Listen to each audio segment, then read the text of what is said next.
enseignement yon ci Yàlla Muhammad sallallahu alayhi wasallam c'est pas seulement yéeféer yi ñun ñii di wote julit vraiment tamit ñun tam nous avons trahi Yonent bi sallallahu alayhi wasallam fala tuti'il kafirina wa jahidhum bihi jihadan kabiran yàlla nee nañ pourtant bu leen topp yéeféer yi combattre leen résister bu wér surtout Furqan donc lii yëpp pourtant ay Alxuraan donc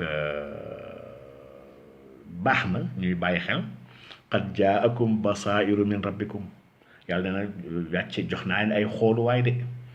fa man absara fa li nafsihi képp ku xool te gis sa bopp nga gisal de wa man amiya fa alayha képp ku gumba it nag c'est à ton détriment wa ma ana alaykum bi hafiz kat attention je suis pas gardien pour vous du ma seen gardien donc nous avons une responsabilité nous les musulmans nous avons une responsabilité wa nazzalna alayka alkitaba tibyanan li kulli shay'in yàlla na wàccee naa ci yow téere bi mu nekk mu am réponse à tout réponse la solution la à tout wa hudan c'est une guidée njub la wa rahmatan yërmande la elle va garantir l'équilibre et l'équité wa bushra lil muslimin ba pare nag ab mbégte la ab bonne nouvelle la pour ñi nga xam ne dañoo ils sont soumis ceux nga xam ne ils sont dans la soumission tamit beneen débat la je ne dis pas seulement musulman mais la soumission n'est-ce pas donc nga gis ci kon ni yàlla waxaloon inna lazina taxazul ijla ñun ñoo jëloon al ijla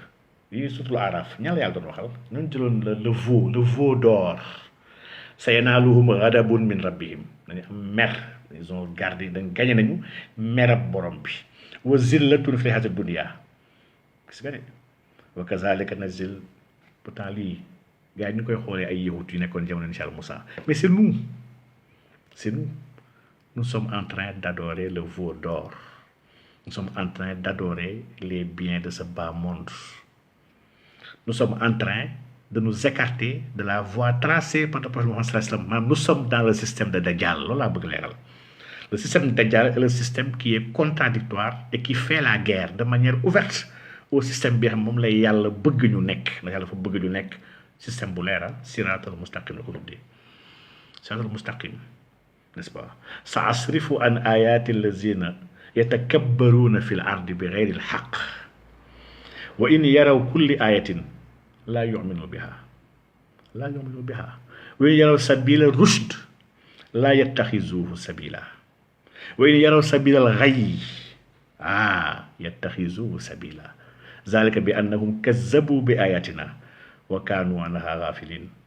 donc attention qui sommes-nous? Le système de Dajjal ban système là c'est un système bi xam ne qui écarte Dieu donc qui dit que Dieu warul doxal dara yàlla warul yor mbir yi yàlla warul diriger mbir yi ñoo ko doxal suñu xelu bopp ak suñu xalaatu bopp ndax nous sommes assez intelligents yàlla li mu doon wax ñooñu waa 8e siècle la wala waa 6e siècle la wala waa 1er siècle la ñun nous sommes assez intelligents pour avec les évolutions actuelles nous pouvons nous gérer mais lii ba système Dajjal bi donc kon y a un système Dajjal bi xam ne qui est déjà là muy benn y a les résonances Dajjal yi xam ne qui commencent à effuser depuis le monde dans lequel Dajjal se trouve donc Dajjal mu ngi doon ay résonance am pas encore sur terre fi ma doon ñëw sànq te li ko sax papi mu ngi koy laal foog naa kan mooy laaj sànq ba léegi du Ali c'est pas Ali Bokoum c'est une question bi xam ne sànq moo doon développé mais y avait une question du Abdoulaye Ba tamit du Mamadou Diagne bon si soo mënee fàttali laaj bi incha allah Moustapha Niang tu as totalement raison Dajjal veut administrer la terre avec ses propres règles avec des règles différentes contradictoires avec le système de Dieu et système boobu c'est un système maçonnique bi nga xam ne aujourd'hui lobby góor jigéen yi bu tax sànq di nga aaya bu am solo la al munafiquun wal munafiqaati ba'duhum min ba'din ñoom dañoo àndandoo maanaam aujourd'hui le lobby franc-maçonnique international le lobby LGBT dans le monde yi nga xam ne mooy góor jigéen yi ci àdduna bi les satanistes les lucifériens les yahouds, les athées ñi xam ne d'accord l'islam,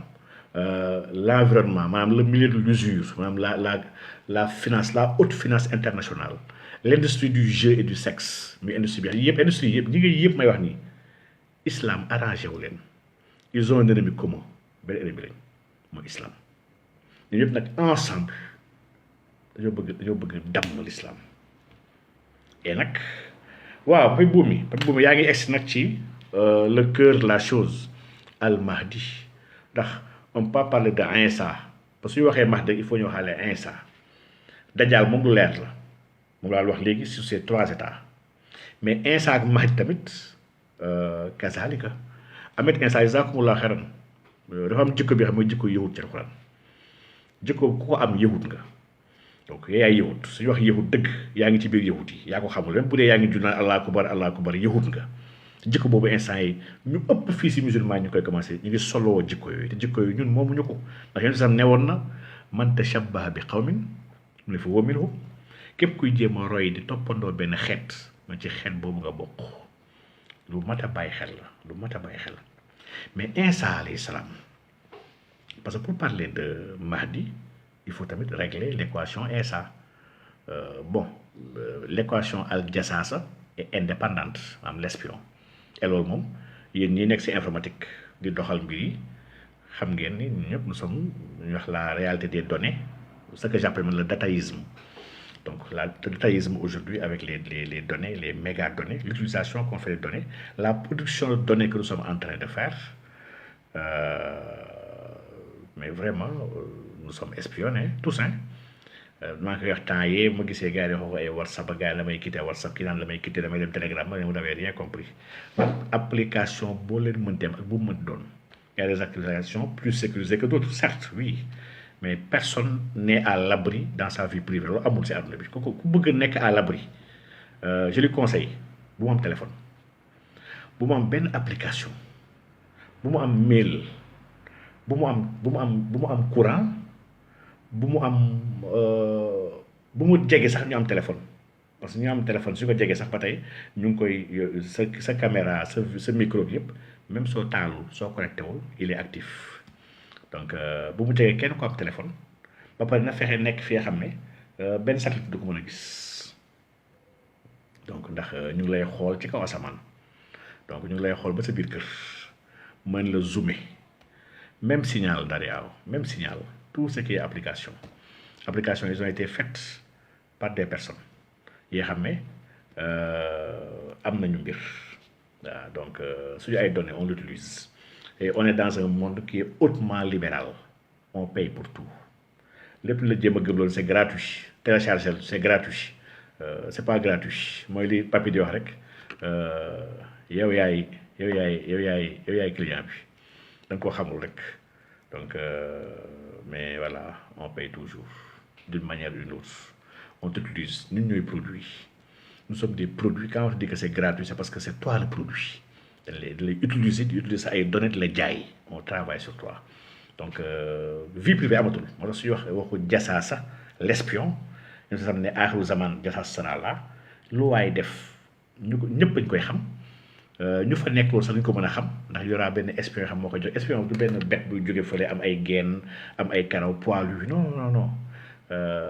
voilà c'est le silicium c'est la terre donc c'est la terre c'est des matériaux yoo xam ne aujourd'hui avec la connexion illimitée avec voilà donc am na solo lu wax am na solo donc su may wax léegi nag ci Insa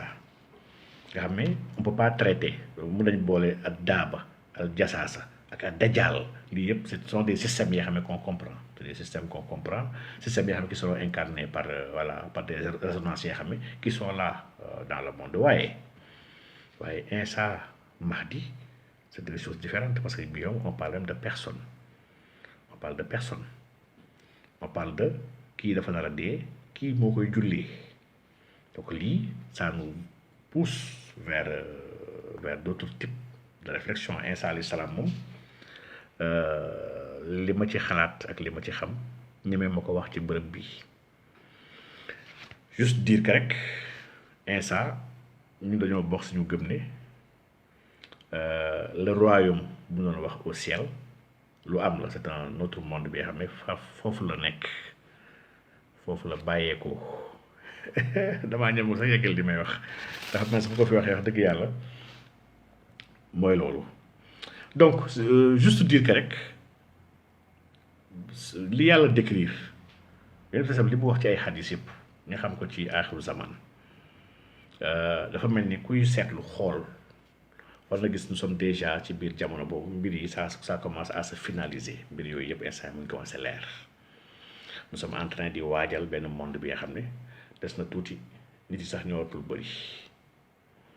monde de sécurité bi c'est ça waxoon dañ fay yegg ci aaxiru zaman que kenn du di nga nekk jamono bi nga xam ne kenn du sàccati kenn du ñeme sàcc parce que ngay sàcc dal sax li nga sàcc boole la ne la yaa ngi may sàcc jamono boobu ñu ngi ciy waaj ñu ngi ciy yegg nii instant yi avec l'intelligence artificielle avec les objets parlants avec avec voilà ak la technologie instant yi fu mu toll wax dëgg yàlla nekkul sàcc du yombati de fii ku sàcc moom wax dëgg yàlla ak les caméras toute cette haute surveillance là qu'il y a dans les rues nga taxaw gaari sa oto si bett kenn ñëw jàpp ko sàcc ko te fekk caméra yaa ngi di ko gis donc avec des touches tactiles oto bi doo ko mën sax taal sa baaraam nangam ak nangam vraiment ñu ngi ci egg nañ ci instant yi sincèrement léegi boo xool loolu bu yegg nañ ci donc y a beaucoup de choses yi nga xam ne yonent boo xool na ko te instant soo xoolee di nga xam ni wax dëgg yàlla yegg nañ ci donc on est dans un monde bi nga xam ne wax dëgg yàlla dara important tul nit yëpp a ngi daw ñëpp a nekk ci fitna dañuy fàtt sax yàlla diine mu ngi gën a tumuranke ñu ngi egg si jamono bi nga xam ne diine nombre bi ñoo ëpp instant nous sommes plus nombreux dans ce monde là ñun jullit yi fàttaliku leen jullit yi nga xam ne ñoo conquérir le monde ils étaient une poignée bu ndaw a ndaw mais une poignée bi nga xam ne bu am barke des gens yu dëggu des gens yu màgg des gens yi xam ne kenn ku nekk si ñoom puissance ay fukki nit la amoon ñu nekk ay 300 personnes ak ay 500 personnes di duma ay armées yi xam ne ay milliers de personnes lañu Perse Byzance ñi c'était puissance à l'époque yi nga xam ne l'empire islamique les musulmans ñoo leen conquérir aujourd'hui musulmans yi nekk la majorité de ce monde là nous sommes 1,8 milliard nous parvenons à ne rien faire amuñu benn njëriñ lépp luy toroxal jullit ngi toroxal si àdduna bi en Chine en fépp nag partout Rohingyas yeeg Birmanie yeeg partout musulmans yi Palestine ak vraiment partout ñu ngi toroxal jullit yi amuñu mbooloo jullit yi ànduñu jullit yi nekkuñu benn jullit yi amuñu benn kilifa maanaam la xilaafa a été supprimé amuñu kilifa donc li may wax chaque fois gars yi di mer tarixa yëpp am nañ kilifa comme des diine bi pourtant diine bi moo leen meññ donc aujourd'hui diine dañoo bëri waaye àndul ak barke bi nekku fi le modèle nag dans lequel Dieu nous a appelé ba pare dig ñu ndam buñ ci nekkee li ñu digoon mooy ñu nekk ci jub ak ñu nekk ci dëgg xam nga même li yàlla waxoon yahut yi doxaluñu ko wa xaraamun ala qaryatin ahlaknaha annahum laa yarji'un xatta iza futihat yaajuuja wa maajuuja nga aay bi de wa hum min kulli xadabin yansirun donc waaye njëlbeen wax ji rek wa xaraamun ala qaryatin ahlaknaha donc doy na waar donc ñun jullit ci nag benn solution kese la ñu am il n'y en a pas 2 il n'y en a pas 3 il n'y en a pas 4 xam nga sooy xool alxuraan saa yu yàlla di wax leer ak lëndëm yàlla il met lëndëm au pluriel il parle toujours de zulumat il est toujours au pluriel waaye leer moom il le met au singulier an nuur mina zulumati ila nuur donc parce que la guidée mais elle est claire elle est une elle émane d'Allah subhanahu wa taala benn leer am benn direction am mooy direction wu yàlla mooy leeru borom bi subhanahu wa taala la solution kon liggéeyal baa yow mi di wax la solution mooy dellu ci li ñu yonent bi sallallahu alayhi wasallam bàyyi woon li ñu yàlla digal li ñu mbooleemi wàllu yu baax yi wàcc kaw suuf yépp